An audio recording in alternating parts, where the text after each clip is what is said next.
नमस्कार, मैं हूं रत्ना और आप देख रहे हैं सी न्यूज़ भारत। आयुक्त खबर की ओर। शाजापुर नगर पालिका परिषद के कार्यों में कथित अनियमितताओं, भ्रष्टाचार और जन समस्याओं को लेकर कांग्रेस ने प्रेस कॉन्फ्रेंस आयोजित कर नगर पालिका प्रशासन और अध्यक्ष पर गंभीर आरोप लगाए। इस दौरान नेता प्रतिपक्ष अजीज मंसूरी ने नगर पालिका अध्यक्ष प्रेम जैन की कार्यप्रणाली पर सवाल उठाते हुए कई मुद्दे उठाए। अजीज मंसूरी ने आरोप लगाया कि नगर पालिका अध्यक्ष विपक्षी पार्षदों के साथ भेदभावपूर्ण रवैया अपना रहे हैं और परिषद में मनमानी चल रही है। उन्होंने कहा कि अध्यक्ष की अनुमति के बिना कोई कार्य नहीं होता, जबकि अपनी नाकामियों का ठीकरा वो मुख्य नगर पालिका अधिकारी पर फोड़ रहे हैं। नेता प्रतिपक्ष ने यह भी आरोप लगाया कि नगर पालिका परिषद की बैठकों में पत्रकारों को आने नहीं दिया जाता, जिससे पारदर्शिता प्रभावित हो रही है। उन्होंने वार्डों में लगाए गए पार्षदों के नाम वाले 19,000 रुपए के बोर्ड्स को भी भ्रष्टाचार का उदाहरण बताते हुए इसकी जांच की मांग की। कांग्रेस नेताओं ने नगर की विभिन्न समस्याओं को भी उठाया। उनका कहना था कि नगरवासियों को स्वच्छ पेयजल उपलब्ध नहीं हो रहा है, नालियों की नियमित सफाई नहीं हो रही, आवारा कुत्तों का आतंक बढ़ता जा रहा है और सड़कें बदहाल स्थिति में हैं।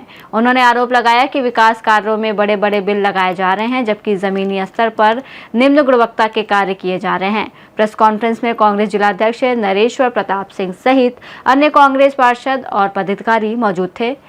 कांग्रेस नेताओं ने नगर पालिका के कार्यों की निष्पक्ष जांच कर दोषियों के खिलाफ कार्रवाई की मांग की। आगमन में माननीय हुकुम सिंह जी कराड़ा ने 2375 करोड़ रुपए की लागत से शाजापुर की जनता को एक सौगात के रूप में दी थी। आप सब पत्रकार साथी उस आयोजन के साक्षी रहे हैं।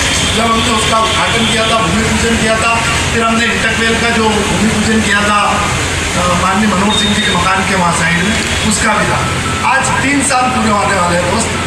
राजनीति एक अलग विषय है। शाजापुर शहर अगर कंठ प्यासा है तो मैं समझता हूँ कि शाजापुर का जो चौथा स्तंभ पत्रकारिता जगत, उसको निश्चित तौर पर इस चीज़ को उठाना चाहिए कि शाजापुर का कंठ जब सूखा हुआ है तो उस कंठ को उतार करने की जवाबदारी शाजापुर नगर पालिका की है। और वो कहते हैं कि अमृत सारा जो प्रोजेक्ट है वो अमृत जल योजना, उसमें अमृत 2 में उनके पास पैसा है। कम से कम इस शाजापुर की जनता को इन 5 साल में एक तो सौगात दे दें हमारे, जो शाजापुर की जनता को ये हो सके कि हम जल के मामले में आपको संपन्न कर दें। ये बहुत ज़रूरत है। मैं आप सब साथियों से निवेदन करता हूँ कि कम से कम शाजापुर की जनता के लिए यहाँ माँ नर्मदा का आगमन बहुत ज़रूरी है। अगर आज वो चालू हो जाता तो मैं समझता हूँ ये समस्या कहीं से कहीं तक नहीं होती। आज पानी की समस्या में अभी हाल वार्ड नंबर 26 से आ रहा हूँ। 26 में मात्र 5 मिनट के लिए नल आया और 2 बाल्टी पानी भरा। मैं खुद देखने गया था। ये माननीय नेता प्रतिपक्ष ने इनके मेरे को 2 बार फोन लगाया देखे, पर मैं उनसे बात करने गया था। मैं उनके कम से कम ये तो पता चले मात्र 2 बाल्टी पानी, और वो भी मोटर लगने के बाद। आप बताइए 2 बाल्टी पानी में फिर उसमें भ्रष्टाचारी फिर दूसरों पे कुछ हो गई। सीवरेज की लाइन आप यहाँ देख रहे हो शहर में, जहाँ सड़क बन जाती है उसी पे वापस 15 दिन बाद से लेके 2 महीने के अंदर वो सड़क को वापस हो दिया जाए।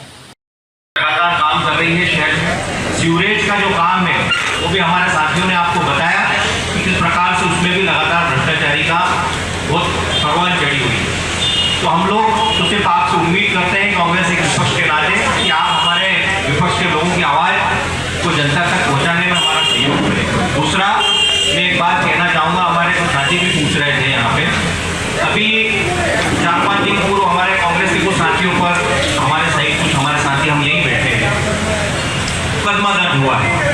जो 144 पुरानी थी उसको 223A के अंदर। मैं आपके माध्यम से प्रशासन को यह पूछना चाहता हूँ कि सब ठीक है, हमने 144 या 223A का भंग कर दिया। अभी भारतीय जनता पार्टी के नेताओं ने बहुत बड़ा जुलूस निकाला था यहाँ के माध्यम, बस स्टैंड पे जाके राहुल गांधी जी का पुतला दहन करा। क्या भारतीय जनता पार्टी के नेताओं ने या प्रशासन ने उनको कोई परमिशन दी थी क्या उस दिन? राहुल गांधी जी नेता विपक्ष हैं, क्या वो कोई संवैधानिक पद पे नहीं है? क्या उसके लिए अलग से कानून बनेगा और मुख्यमंत्री और प्रधानमंत्री के अलग से देश में कानून होगा? यदि विपक्ष कोई काम करता है तो उस पर कानून की तहत कार्रवाई होगी। और सत्ता के लोगों को सब दूर खुली छूट दे रखी है, चारों तरफ वो जो चाहे वो करेंगे, चाहे जो उनका करना हो वो करेंगे। तो विपक्ष का काम है आवाज उठाने का, और निश्चय ही हम लोग आवाज उठा रहे हैं, चाहे किसानों के मुद्दे को लेकर हो, चाहे किसी भी प्रकार के मुद्दे को लेकर हो। चाहे कलेक्ट्रेट में उस दिन हम लोगों पे प्रकरण दर्ज हुआ, गलती कांग्रेस के लोगों की जरा सी नहीं थी, हमने विधिवत सूचना दी, उसके बाद कार्यक्रम करा। यदि कोई ज्ञापन देने नहीं आया तो कलेक्ट्रेट में कांग्रेस के लोग गए, किसान लोग गए अपनी बात पहुंचाने। इसमें अगर कोई मुकदमा भी दर्ज होता है तो कोई हलवा करने गए थे क्या वहाँ पे कांग्रेस की? यदि कोई प्रजातांत्रिक व्यवस्था में यदि सरकार का विरोध करेगा, आज आप भी विरोध करेंगे तो आप पे भी बलवे के मुकदमे दर्ज होंगे। अब हम देख रहे हैं कभी एक भारतीय जनता पार्टी के बहुत बड़े फाइनेंशियल रहे, जो कंपनी पहले किसी जमाने में बीजेपी को अच्छे पैसे देती थी, आज वो सरकार से बाहर जा रहे हैं तो उनके यहाँ रेट बढ़ रही है। तो निश्चय ही ये जो अघोषित आपातकाल लगा हुआ है, हम आपसे उम्मीद करते हैं विपक्ष के नाते कि आप लोग हमारा सहयोग करें। हम लोग भी जहां होगा वहां जनता की आवाज दमदारी से लड़ेंगे, चाहे इसके लिए कांग्रेस के एक कार्यकर्ता को जेल जाना पड़े, चाहे जो भी प्रताड़ना सहन करनी पड़े। धन्यवाद। सूची निश्चय ही बहुत जल्द 2-4 दिन में आ जाएगी, कोई ज़्यादा बड़ा इशू नहीं है उसमें। बोर्ड बनाए अध्यक्ष उपाध्यक्ष। इन बोर्डों को संतोष जोशी ने, जो उपाध्यक्ष महोदय हमारे, उन्होंने पहली बार की परिषद में की मीटिंग में उठाया था कि ऐसे साइन बोर्ड है। तो ये बहुत विलम्ब से 4 साल में इन बोर्डों का नंबर है। दूसरा, उस बोर्डों की जो कीमत है, शाइन बोर्ड है, वो 19,000 से ऊपर और 20,000 का कम का है, जबकि वास्तविक कीमत उसकी 3,500 से 4,000 रुपये से अधिक नहीं है। इसमें भी बहुत सारी भ्रष्टाचारी हुई, उनकी बोर्ड ये लगभग उसके बने। और मैंने तो उस बोर्ड का उपयोग भी नहीं किया, मेरे घर के बाहर वो रखा हुआ है, मैं उसको नहीं लगाना चाहता हूँ, ताकि ये अब लगाने से कोई उपयोग की आवश्यकता नहीं है। और 20,000 का बोर्ड क्यों लगाए एक बार से, क्या हो सकता है उसको? भाई किसी पैसे से कोई विकास कार्य करें जिससे जनता को। 32 बोर्ड बने हैं और 6 लाख से ज़्यादा का भुगतान है उसमें, जीएसटी अलग। ठीक है, अब ये एक जैसे आपने बताया था, लगा लेना। हाँ, कर जो वरिष्ठ जनक है कांग्रेस पार्टी के, उन्होंने उच्च अधिकारियों को शिकायत दी।